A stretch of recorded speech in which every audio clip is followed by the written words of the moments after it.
বছরের পর বছর আমাদের দেশের রেল লোকসান দেখাতো। বিমান ছিল লোকসানে, বাংলাদেশ স্যাটেলাইট 1, কেউ বলতো এটা নাকি চিরদিন লোকসানই করবে। বন্দরে পণ্য আটকে থাকতো দিনের পর দিন। এ যেন ছিল এক অদৃশ্য অন্ধকার, যা ঢেকে রাখতে সত্য আর রুখে দিত আমাদের সামগ্রিক অগ্রযাত্রা। কিন্তু মাত্র 16 মাসের ব্যবধানে বাংলাদেশের এসব সেক্টর হঠাৎ করে লাভের মুখ দেখতে শুরু করলো। প্রশ্ন উঠেই যায়, এতদিন কি শুধু আমাদের চোখেই ধুলো দেওয়া হতো? বাংলাদেশ রেল, যে রেলকে বছরের পর বছর দেখানো হতো লোকসানি প্রতিষ্ঠান হিসাবে, এবছর লাভ করেছে 118 কোটি টাকা। বিপরীত ছবি, আগে যা দেখানো হতো লোকসানি যেন ছিল চিরস্থায়ী সঙ্গী। বাংলাদেশ বিমান 55 বছরের ইতিহাসে সর্বোচ্চ রেকর্ড ব্রেকিং লাভ। 2024-25 অর্থ বছরে অনিরীক্ষিত লাভ 937 কোটি টাকা, যেখানে আগের সর্বোচ্চ লাভ ছিল মাত্র 444 কোটি। বিমানের টিকিটের দাম কমানো হয়েছে, তারপরও আকাশ ছোঁয়া লাভ। এটা কি আগে অসম্ভব ছিল?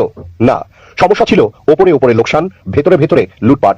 বাংলাদেশ স্যাটেলাইট 1 যে প্রকল্পকে নিয়ে নানা ব্যঙ্গ বিদ্রুপ ছিল, 6 বছর পর প্রথমবার 38 কোটি 35 লাখ টাকার লাভ। বন্দরের চিত্রটা মনে আছে? একটা পণ্য আটকে থাকতো দিনের পর দিন, সপ্তাহের পর সপ্তাহ, যেখানে আজ মাত্র 48 ঘন্টায় পুরোপুরি খালাস।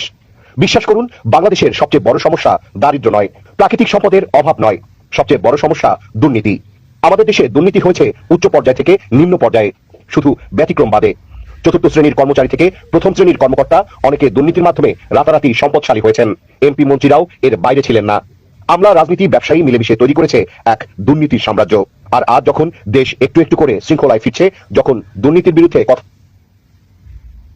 বলার সাহস বাড়ছে, ঠিক সেই সময় একটি পলাতক রাজনৈতিক শক্তি, বিশেষ করে আওয়ামী লীগ, আবারও নির্বাচন বানচাল করার চেষ্টা করছে। কারণ স্বচ্ছ নির্বাচন মানে দুর্নীতির হিসাব দিতে হবে, স্বচ্ছ নির্বাচন মানে লুটপাট বন্ধ। আর যারা বছরের পর বছর লুট করেছে, তারা কখনোই এরকম স্বচ্ছতা চায় না। এই দেশটা জনগণের, খেটে খাওয়া মানুষের, কৃষকের, শ্রমিকের, প্রবাসীর ঘাম আর রেমিটেন্সের দেশ। এই দেশকে আর কেউ লুটতে পারবে না। এই দেশ আর পিছিয়ে যাবে না।